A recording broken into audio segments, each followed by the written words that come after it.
Well, Interpol recently suggested that annual earnings from organised cybercrime scamming is up to $4.5 trillion a year, which would make it the world's third largest economy. Now, whether or not that figure is accurate, it's undoubtedly the case that scams are having a massive impact here in Australia and around the world, what Andrew Irvine referred to this morning appropriately as the scourge of our time. And we've seen governments and regulators in a number of jurisdictions, as well as businesses, especially in the banking industry, adopt various measures to combat this wave of crime. Marnie Baker referred this morning to this sort of war against the fraudsters. So as we consider at this conference the theme of resilience, it makes sense that we look at this topic.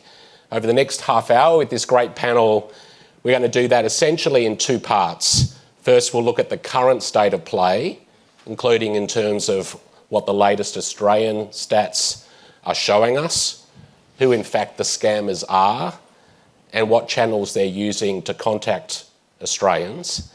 And in the second part, I guess consistent with the theme of readiness, we'll be forward-looking and discuss ways that we can seek to prevent and disrupt scams. So I think starting with you, Heidi, obviously the National Anti-Scam Centre has released some reports recently with a few signs of which are a bit encouraging. Interested in your take on all of that and the whole of ecosystem approach that we're taking here in Australia. Yeah, thanks very much, Andrew. So yes, it is true. I think that scams are very prevalent. We've all experienced them in one form or another. And in 2022, we saw that there were 3.1 billion reported losses. And that's just the reported losses, and we know that's not all the losses. So it's not surprising that it would be one of the biggest economies globally as well, because we're seeing those sort of figures internationally as well. Last year, we did see a slight decrease. So last year, the reported losses were 2.74, which was down around 13% on the previous year.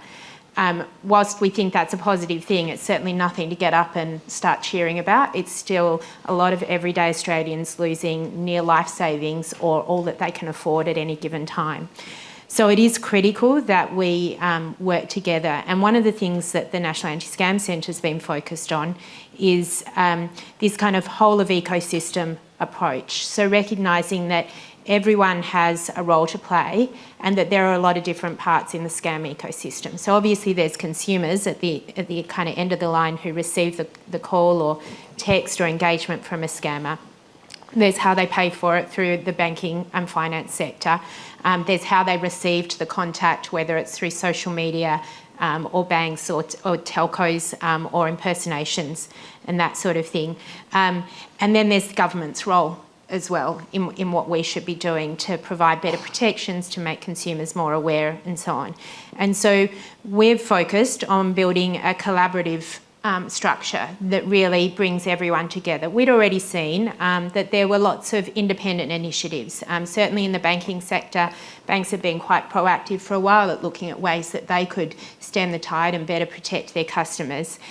There were some initiatives happening in the telco sector as well. But all of these were a bit disjointed, and even across government there were different initiatives in different areas, you know, whether it was cybercrime or whether it was particular government agencies that are more susceptible to being impersonated and so on. And so the idea is that we try and bring everyone together to have a much more focused approach and collaborative approach to fighting scams. We've been doing that in a couple of ways, but critical to that is data sharing. Really from a couple of points of view. One, about making sure that we have as complete a picture as possible of what's going on in the scam space, so that we can really tell, are scams continuing to, are losses continuing to rise, are there new different types of scams coming about, that sort of thing, and then who's best placed to tackle the scams, to implement new prevention or disruption strategies. You know, does that sit with social media? Does it sit with telcos? Does it sit with banks? And we've been working closely with the AFCX on some of that data sharing as well, and I'm sure David will talk to that down the track as well. But I think the other thing that I would talk about on top of the importance of data sharing is consumer awareness, and that builds on the data sharing, our intelligence, so that we can go out early, proactively communicate to consumers so that they can try and avoid some of those hot states. At least if they're aware that there's a scam, for example, about their kid losing their phone down the toilet, maybe when they get that, they won't be as caught out about it as they might otherwise. At least if they're aware that there are toll scams, if they're aware that most investments advertised on social media are not genuine, things like that can start to help people with their resilience as well. So I might leave it there for now. Thanks, Heidi. And David, Pegley, anything to add in terms of the data that you're seeing? I get to deliver the bad news. The fantastic downward trend we saw at the back half of last year and even into early this year, from the transaction data we've got over the last 2 or 3 months, we've seen a plateauing, which is demonstrating a little bit that we might have hit a ceiling, so a bottom, if you like. To give you some sense of that, our fraud reporting exchange, which captures the trying to stop the money flowing and then recover the funds, that at the moment is tracking at about $60 million a month of cases. So that's value that one bank is trying to recover or stop from another organisation. So that's still a very large number. So I'm sorry, I'm not terribly jolly about that. It's not going away. I think part of the discussion that we don't focus on enough is this question of who in fact the scammers are. And I think, David, if you could talk us through that, I think that'd be fascinating for everyone. Yeah, thanks, Andrew. So obviously a lot of the scammers that we see in Australia are actually originating from Southeast Asia, and it's essentially a confluence of human trafficking and scamming. During the pandemic, scamming operations were moved into casinos that were emptied due to the travel restrictions, and now all those operations have been dramatically scaled up. And involve the human trafficking of coerced workers, sadly.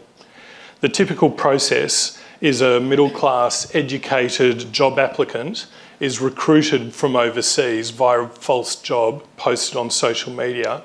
They go through a really normal job application process, video interviews. It all looks really legitimate. The ad looks reputable, the company looks reputable.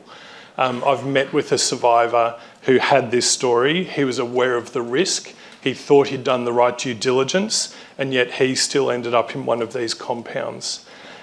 He was desperate for a job at the time because it was the pandemic and he'd lost his job. The person has their transport paid for by the new company, and that's where it's important that they're an overseas worker, because that's a big part of the scam opportunity. They met at the airport. They're put into transport and driven into a compound. And it's often not until they're locked up inside this compound with their passport confiscated that they realise exactly what's happened to them, and they've been trafficked into this environment. They're then forced to work for 12 to 20 hours a day, generally for 6 days a week. If the scam workers don't meet their specified target or try to escape, they're starved, electrocuted or beaten, which acts as the coercion both for themselves and for other people around them to undertake the tasks and to perform. And that's the forced labour component. There's normally an added debt bondage element, with workers told they have to repay the transport, accommodation and recruitment fees if they ever want to leave. Realistically, these people can never leave unless their families are extorted by the scam bosses for ransom payments, or if they brave the severe punishments by reaching out for diplomatic assistance, which could trigger police intervention. Of course, for them, this is a risky endeavour because all the phones are monitored, and if they were caught requesting rescue, there can be really severe consequences, as you can imagine. At IJM, we've received reports of workers who have tried to jump out of multi-storey buildings to escape these compounds. The survivor that I met had tried to negotiate his way out as soon as he realised what he was taken into. He was told he could leave if his family paid a US $15,000 ransom. Of course, he didn't have the money. His family didn't have the money. And he also said he had no faith that even if he'd paid the money, that he would have been allowed to leave. We've heard from survivors of being sold into other scam compounds, and the threats against them of being sold on to worse places, into sex trafficking and into organ donation, or organ harvesting, I should say. But we don't have any evidence that that actually happens, but it's a threat that's made to coerce them. The survivor I met had seen evidence of the people around him being beaten and electrocuted. The International Labour Organisation has 11 indicators of forced labour, and these generally trigger multiple of those indicators, such as the debt bondage, abusive working conditions, excessive hours, retention of identity documents, restriction of movement, and so on and so on. That's what leads it to being forced criminality for these individuals. They know they're doing the wrong thing, but they just can't see a way out of the situation that they're in. So we've been able to work with over 350 survivors from these compounds and heard a range of stories about how they eventually escape. So as an example, in 2023, the Philippine government raided one of the notorious online gaming facilities, which resulted in the repatriation of over 1,000 foreign nationals who were identified as trafficking victims. One of them is Rudy, who was forced to scam for 5 months in that facility. He reached out to the Indonesian embassy, and that triggered the mass raid by the Filipino police. IJM then provided Rudy with pro bono legal support to take the case against his traffickers, and that's Rudy in the photo there. I mentioned earlier it's migrant workers who are being targeted, and we have evidence of people being trafficked from about 50 countries around the world, even including the US and Australia and the UK.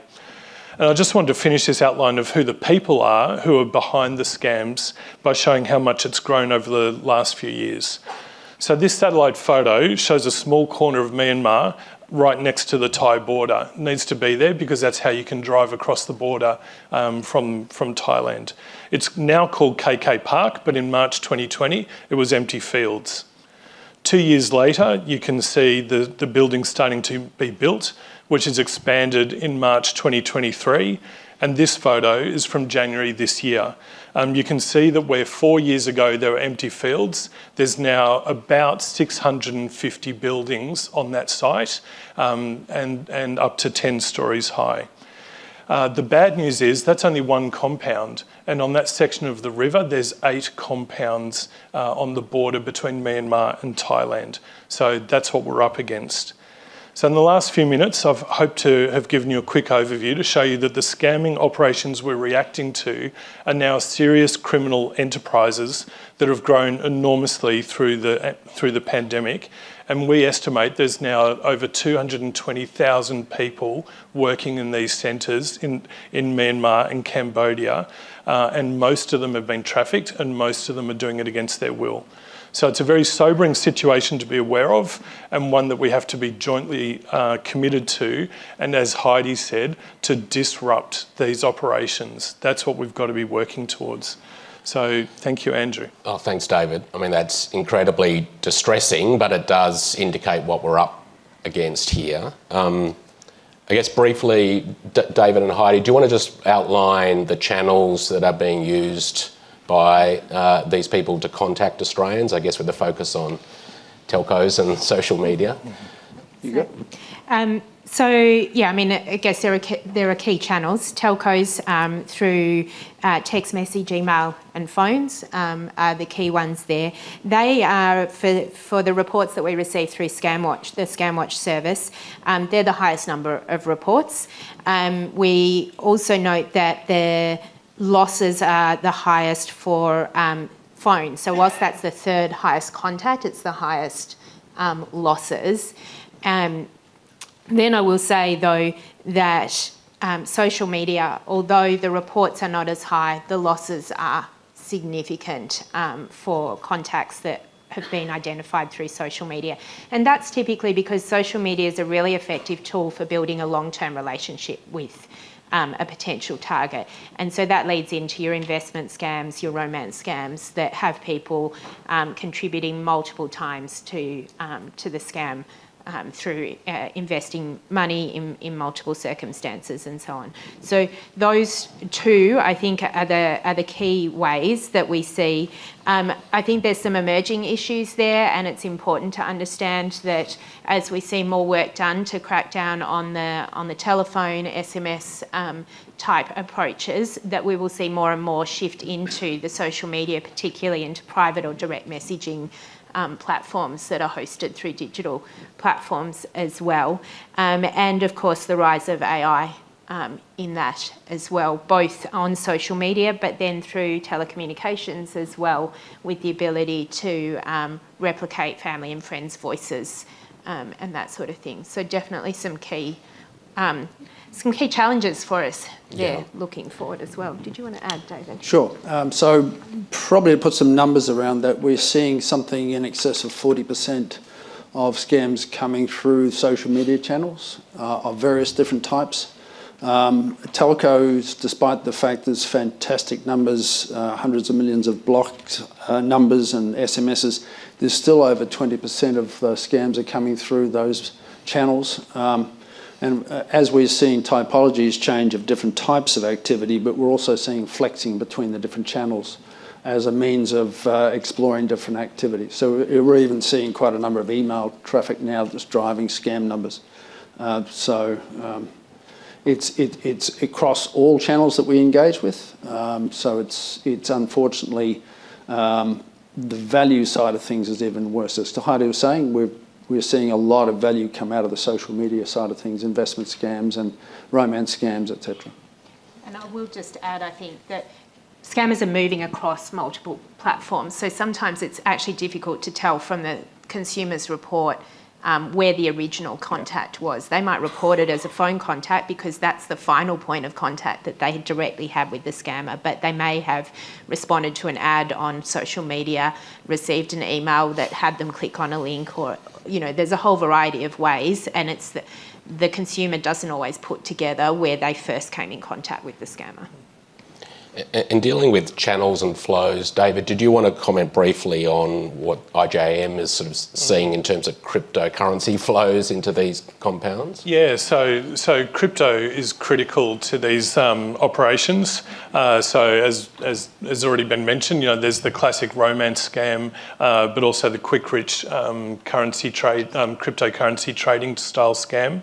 And in each example, the goal is to have your fiat currency, Aussie dollars, whatever the fiat currency is, converted into crypto, and then it gets transferred around and eventually pulled back out from that system, which obviously is a significant challenge for everyone in this room, because when your customer turns up, they think they want to make this payment. They've been convinced this is in their best interest that they want to do. So the social engineering of this is devastating. And talking to the people that are behind it, who have survived out of the compounds, they're trying to do whatever you want to be whoever you want them to be to lure you into doing this.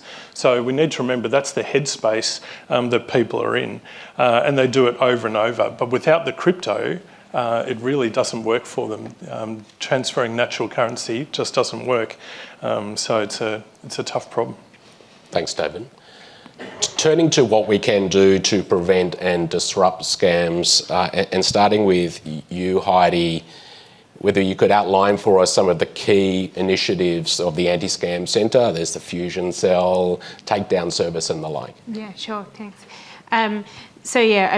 Many of you may have heard of the fusion cells, although I understand that there's still a deal of confusion about what actually is a fusion cell. It's a fancy word for a time-limited task force that's brings together experts to focus on a particular scam type or scam problem. So the first one of those that we brought together was on investment scams late last year, ran for 6 months, brought together experts from banking, from telco, from law enforcement, from cryptocurrency as well, to explore what were the available options for trying to disrupt those scams.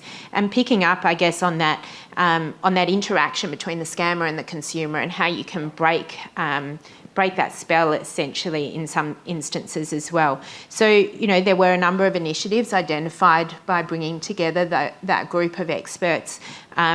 They provide an opportunity to build on existing pilots or initiatives that potentially one part of an industry sector has identified as well. So one of the things we focused on in that first one was building on a pilot that Optus and some of the banks had set up to divert. Initially, they'd set it up to divert calls that were impersonations of banks. We extended that to where we'd identified investment scam phone numbers. So when a consumer had been provided with a phone number of so they thought a financial advisor for an investment, when they called that, instead of getting put through to the scammer, they were given a recorded message that says this number's been identified as being used in a scam. And you know, we've had consumers report back to us on the effectiveness of that. A particular individual who was ready to invest $300,000 got that message, saved himself $300,000. So the fusion cells create a real opportunity there to bring together multiple industry sectors to explore how we can better work together. Another key thing, I think, and picking up on this idea of the broader international problem, I think, is the work that we're doing internationally as well on a number of fronts. So we were fortunate to participate with the ABA on a delegation to Singapore to keep building our relationships with the Anti-Scam Command Centre there. We have also attended done some presentations in the Philippines, building across ASEAN nations around their scams awareness and opportunities for law enforcement and anti-scam activities across Southeast Asia. So excited to see how those relationships keep building as well. Thanks, Heidi. David, Pegley, wondering whether you can comment on what you're seeing industry doing, the initiatives.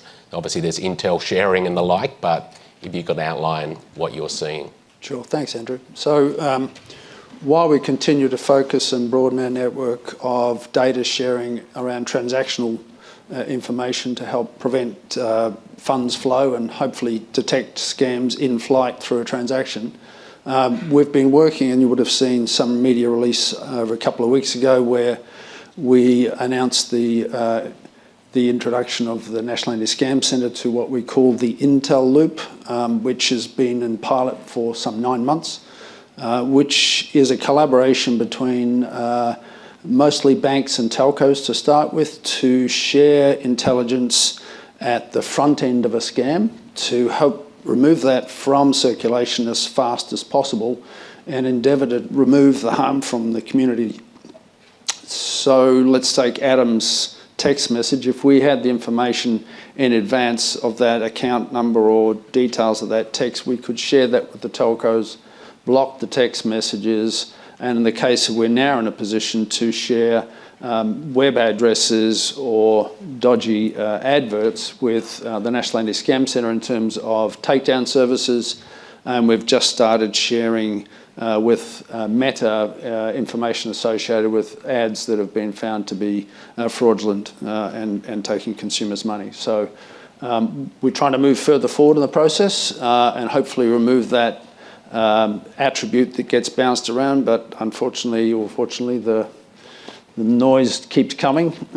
So we keep working at it. At the moment we're moving to full automation. We've got one bank that's fully automated and a telco that's fully automated.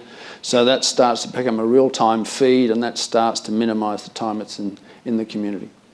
And David, did you also want to comment on this issue of funds recovery and sort of the role of banks and other payment providers in that, and the challenges that we really face? Sure. As D1 over there said earlier, the exfiltration path of choice seems to be cryptocurrency increasingly. So it's critical from a timeliness point of view to try and put a block on the funds moving between institutions as fast as possible. So we have We have now 39 financial institutions and digital currency exchanges on our fraud reporting exchange, which is a real-time connection enabling that stop payments to take place and for cases to be worked on and hopefully recovered for victims. We've seen over the period year on year over 60% reduction in the time frame to address those cases. So we're seeing not only the impact of an increased network where we're getting improved recoveries, but we're also seeing the time frames reduced. None of that is really going to cure it entirely, but we are seeing an improvement, which is great to see. The critical aspect, of course, though, is the victim reporting as fast as possible to their institution so that that work of recovery can start fast. Thanks, David. I guess turning, I think, lastly to the role of law enforcement in all of this, and starting with you, Heidi, and appreciating there are probably some limits as to what you can say, but can you comment upon how the Anti-Scam Centre works with law enforcement? Sure. And so law enforcement is a critical part of the puzzle as well. We have a secondee in what's known as the AFP-led Joint Policing Cybercrime Coordination Centre. So that's a centre that brings together the AFP as well as representatives across state policing as well. And then we have embedded in there a NASC secondee as well, which has really helped us build the relationships with law enforcement as well. It gives us a way to feed in a really timely way where there's a particular scam that we're aware of that could warrant some intervention. It's also provided us with an opportunity to provide services in terms of victim contact and so on, where there's been overseas investigations that have identified Australian consumers who've been victims of some of those overseas scams as well. We're looking at working on some further disruption opportunities with the AFP. I think potentially some of the future fusion cells will create more opportunities to explore that as well. And we've also worked very closely with Report Cyber, which is another reporting portal for consumers focused on cybercrime, but which does see some scam reports received through it, to better integrate that data into ours so that we can have a better picture of scams, but also so that we can share back, so that where there are scams that perhaps have a more Australian connection, there's an opportunity for local police to get involved as well. Thanks. And David Braga, what's your take on the importance of law enforcement? Yeah, so thanks, Andrew. IJM has a very well-developed theory of change for deploying law enforcement and justice into environments that don't appear to have that benefit.